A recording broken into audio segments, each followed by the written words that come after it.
sore Bapak Ibu, Shalom. Silakan duduk. Apa kabar semuanya? Luar biasa, amin. Amin.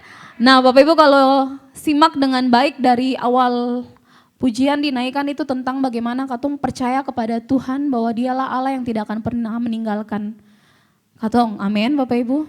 Nah karena hal-hal itulah Bapak Ibu tidak perlu khawatir dengan apapun dalam Bapak Ibu punya hidup, katakan amin. Yang perlu takut untuk yang namanya makan, minum, pakai. Yang perlu takut dengan hal-hal yang memang Tuhan izinkan terjadi dalam katong punya hidup tuh katong yang perlu takut. Karena dia Allah yang berfirman, dia Allah juga yang menjamin semuanya, katakan amin. Jadi mari fokus katong itu jangan kepada hal-hal lahiriah saja, kepada makan, minum, pakai untuk semua itu. Tapi mari katong fokus kepada apa yang menjadi kesenangan Tuhan. Amin. Karena kalau katong fokus kepada apa yang menjadi kesenangan Tuhan, maka seperti yang Bapak Gembala katakan, seperti yang firman Tuhan katakan bahwa semuanya itu akan ditambahkan kepada katong. Amin. Amin. Jadi mari Bapak Ibu belajarlah fokus untuk Tuhan. Nah di sore hari ini kita akan bicara tentang apa yang menjadi kesenangan dari Tuhan. Bapak Ibu tahu apa itu? Jiwa. Nah itu adalah yang menjadi kesenangan dari Tuhan. Nah mari kita buka bersama dalam Lukas 15 ayatnya yang ke-8 sampai ayatnya yang ke-10. Hanya ada 3 ayat. Nah, bangkit berdiri Bapak Ibu, kita akan baca bersama. Iya. Lukas 15 ayatnya yang ke-8 sampai ayatnya yang ke-10, hitungan ketiga dimulai dari perikopnya 1, 2, 3. Perumpamaan tentang dirham yang hilang. Atau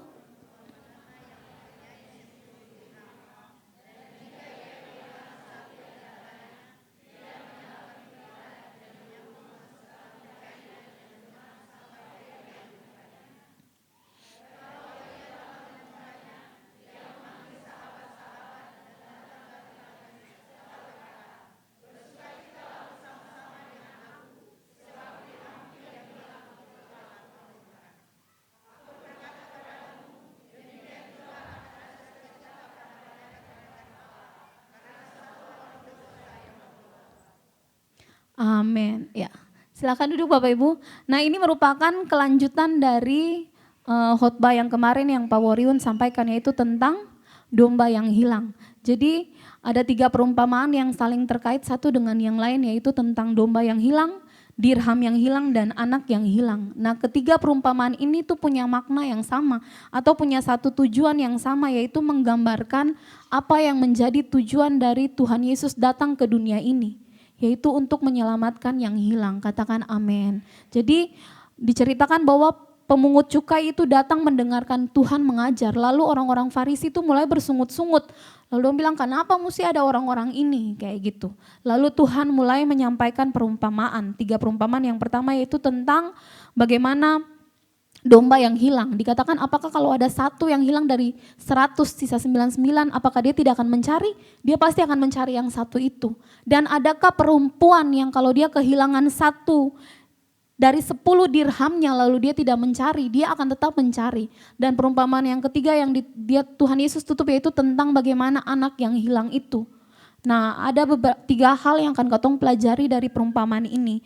Nah yang pertama adalah gini, di ayat 8 dikatakan gini, atau perempuan manakah yang mempunyai 10 dirham dan jika ia kehilangan satu di antaranya tidak menyalakan pelita dan menyapu rumah serta mencarinya dengan cermat sampai ia menemukannya. Nah hal yang pertama gini Bapak Ibu, bahwa ini adalah inisiatif Tuhan.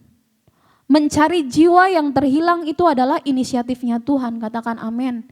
Termasuk katong di sini Bapak Ibu. Katong sadar bahwa dulu katong adalah juga orang-orang yang terhilang. Dan Tuhan yang berinisiatif dari awal untuk menyelamatkan katong. Makanya ada ayat dalam Yohanes 3 ayat 16. Karena begitu besar kasih Allah akan dunia ini sehingga ia mengaruniakan anaknya yang tunggal. Supaya setiap orang yang percaya kepadanya tidak binasa melainkan beroleh hidup yang kekal. Jadi keselamatan jiwa-jiwa itu adalah inisiatifnya Tuhan. Karena apa? Pada dasarnya dia adalah Bapa yang penuh dengan kasih. Dia tidak mau siapapun di antara manusia yang diciptakannya itu terhilang. Jadi ini adalah inisiatif Tuhan dalam katong punya kehidupan Bapak Ibu. Tuhan mau setiap orang tanpa memandang latar belakangnya, tanpa memandang dia punya dosa seperti apa, dia harus selamat. Itu yang Tuhan mau. Makanya kenapa beta pernah bicara dari Yohanes 3 ayat 16, beta bilang kenapa Tuhan tuh tidak kehabisan cara dan akal supaya manusia itu punya hubungan bisa pulih dengan Tuhan. Betul Bapak Ibu? Dimulai dari dia kirim yang namanya hakim-hakim, nabi-nabi, sampai pada titik terakhir dia memutuskan untuk mengorbankan dirinya sendiri untuk datang berkorban. Karena Tuhan tahu bahwa Tuhan tidak mau pribadi yang diciptakan serupa dengan dia itu binasa. Jadi ini adalah inisiatif Tuhan, bukti bahwa dia adalah Bapa yang baik. Bapak yang baik tidak akan pernah membiarkan dia punya anak celaka. Betul Bapak Ibu? Yang bapak-bapak, laki-laki yang sudah jadi bapak, pernahkah bapak-bapak menginginkan anak-anak Bapak Ibu binasa, celaka? Sing ada. Oh ya kalau main pisau, main sanyong, nona main sa. Potong jari-jari itu, lalu isi dalam kuali. Sing ada. Namanya Bapak, dia akan melindungi anaknya dengan cara apapun. Dan itu adalah inisiatif dia. Jadi katong harus bisa menghargai yang namanya inisiatif Tuhan ini. Makanya Tuhan kasih perumpamaan gini, waktu orang Farisi bilang, ngapain orang-orang itu datang? Tuhan sementara bilang gini, ini beta mau inisiatif, supaya dong ini harus dengar kebenaran dan dong harus diselamatkan bagi Tuhan. Itu beta punya cara supaya dong diselamatkan. Jadi Bapak Ibu harus tahu bahwa keselamatan itu adalah inisiatif Tuhan. Inisiatif Tuhan karena Tuhan tahu bahwa satu jiwa itu berharga. Mungkin perkatong berpikir, beta mau suami yang beta berdoa ulang-ulang pergi kalau dia saya mau dengar loko angka bebuang dia sudah dia mau jadi apa pasti udah dia.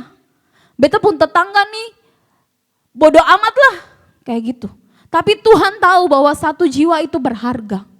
Di mata katong mungkin masih membuatkan sebuah klasifikasi tentang orang-orang yang begini, oh yang ini boleh, ini. Tapi di hadapan Tuhan siapapun dia, dosa apapun yang dia lakukan, dia itu berharga bagi Tuhan.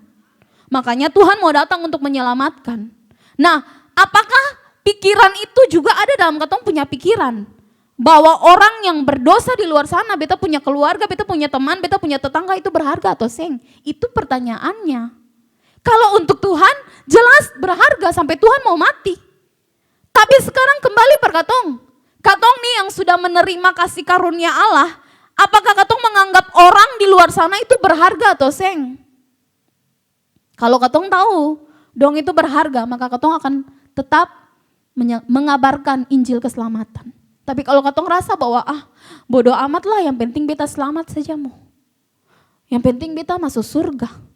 Yang penting beta melayani Tuhan. Yang penting beta datang ibadah. Mau dong selamat kah, seng selamat kah, itu bukan urusan. Berarti katong seng tahu bahwa jiwa-jiwa itu berharga. Amin. Bapak Ibu lihat, Bapak Ibu anggota Komsel yang sudah mulai terhilang, apakah Bapak Ibu masih menganggap dia berharga atau seng? Katong punya teman-teman pelayanan, apakah katong masih menganggap dia tuh berharga atau seng? Sebejat apapun orang tersebut, jiwanya itu berharga bagi Tuhan. Amin. Tapi seng cukup amin Bapak Ibu, katong harus ambil langkah untuk dong bisa diselamatkan. Amin. Maka hal yang kedua adalah gini Bapak Ibu. Di ayat dengan jelas dibilang gini, kalau wanita itu, perempuan itu dia kehilangan 1 dari 10, kan masih ada 9. 1 dan 9 mana besar Bapak Ibu? 9.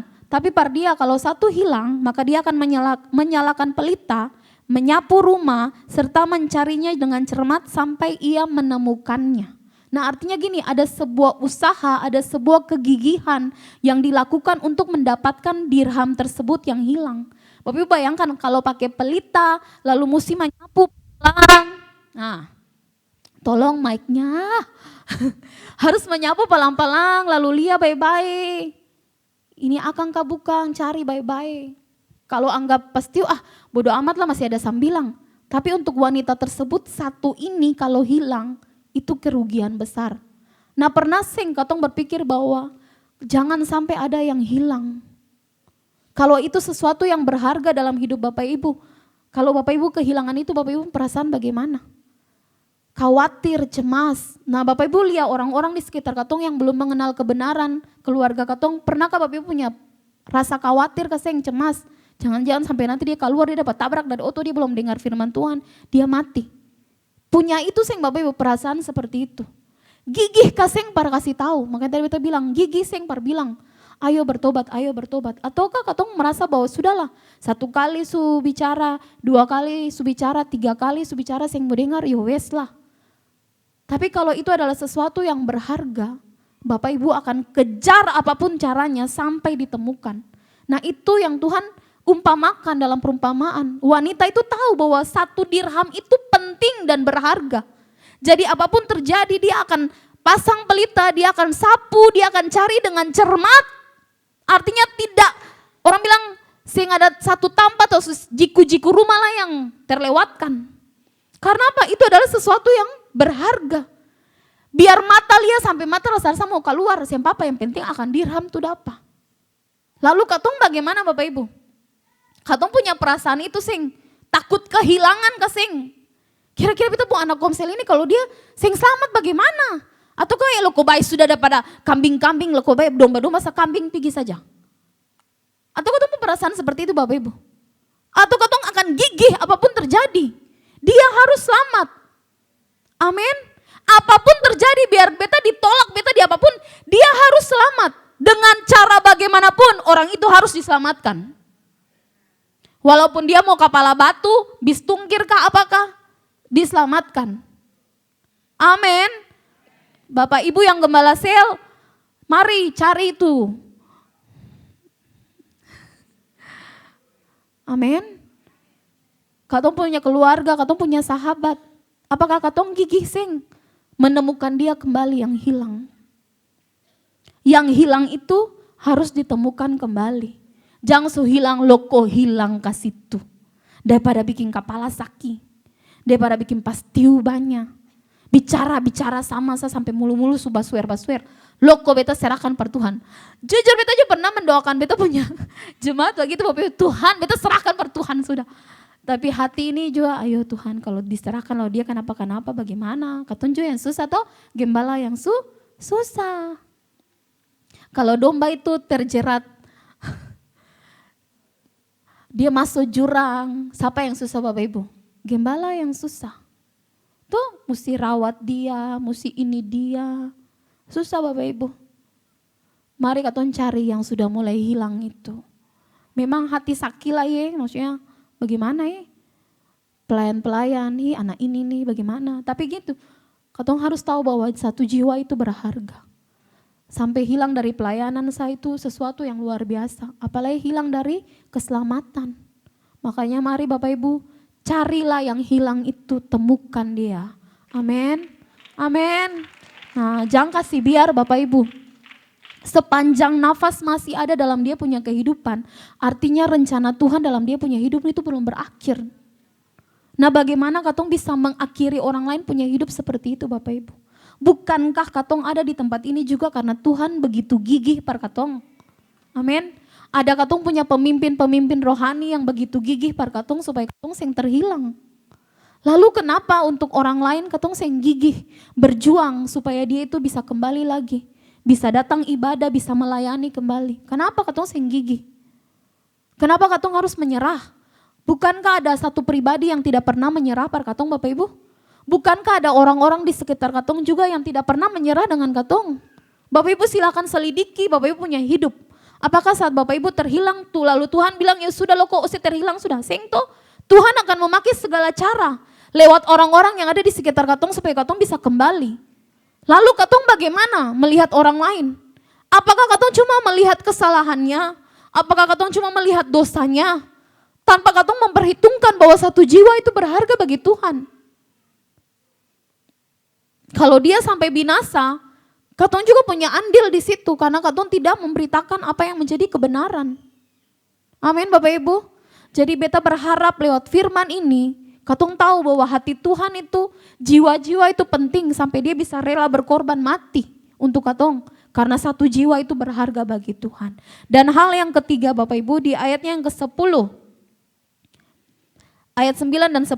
Nah sesudah dirham itu ditemukan, dia panggil dia pun tetangga-tetangga, mari bersukacita deng beta. Sama seperti yang waktu domba itu ditemukan. Mari bersukacita. Nah terkadang gini Bapak Ibu, orang yang terhilang kembali, katong yang jadi spok supaya dia hilang kembali. Itu tidak bisa dipungkiri Bapak Ibu. Terkadang orang yang sudah terhilang dia datang kepada di gereja, dia datang beribadah, lalu katong mulai nganga dengan sebelah mata. Katong tidak bersuka cita untuk kehadiran orang tersebut. Akhirnya orang itu bukannya bertobat dan bertahan di sini, tapi dia keluar. Kenapa? Tidak ada yang namanya penerimaan. Nah Bapak Ibu lihat tadi waktu pemungut cukai datang dengar Tuhan mengajar, orang Farisi yang merasa diri benar ini yang jadi spok. Ngapain dong datang? Padahal Tuhan bilang gini, satu jiwa berharga, satu orang bertobat sukacita, surga itu bersukacita.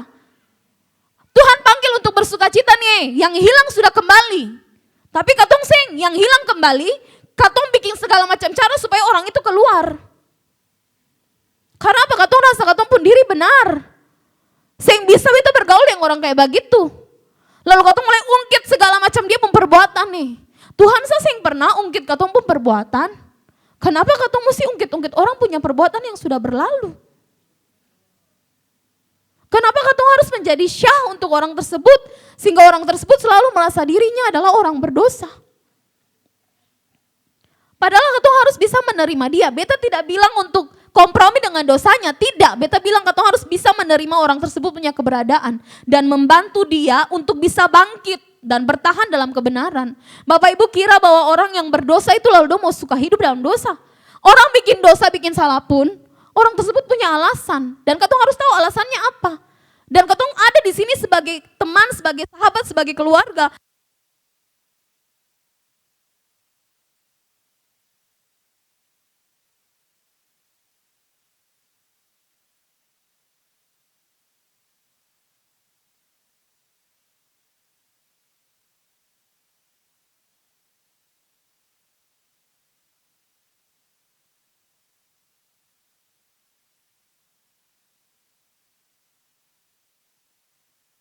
Cek, gitu Bapak Ibu.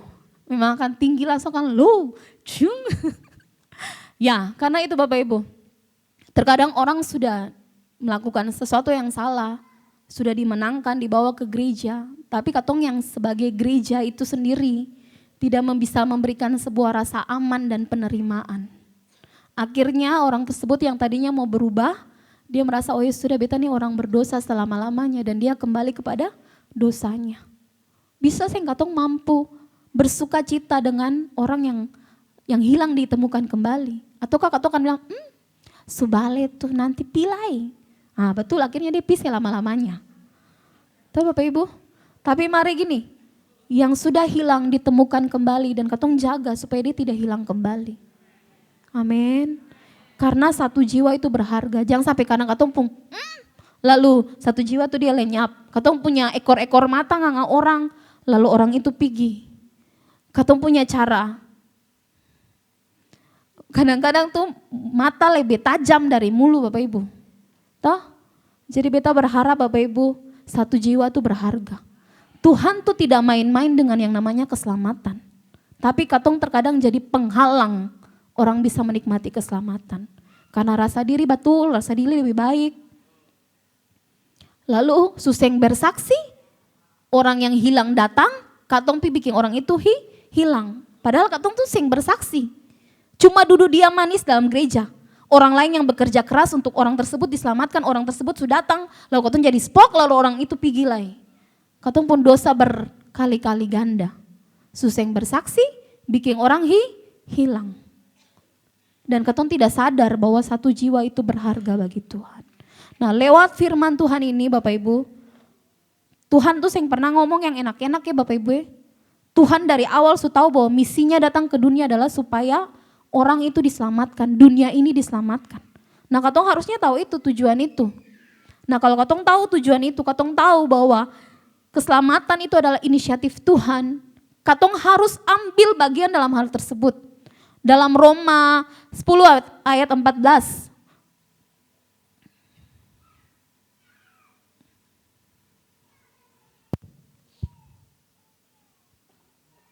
Ah, ini juga ayat yang pernah beta bagi Bapak Ibu. Tetapi bagaimana mereka dapat berseru kepadanya jika mereka tidak percaya kepada Dia? Bagaimana mereka dapat percaya kepada Dia jika mereka tidak mendengar tentang Dia?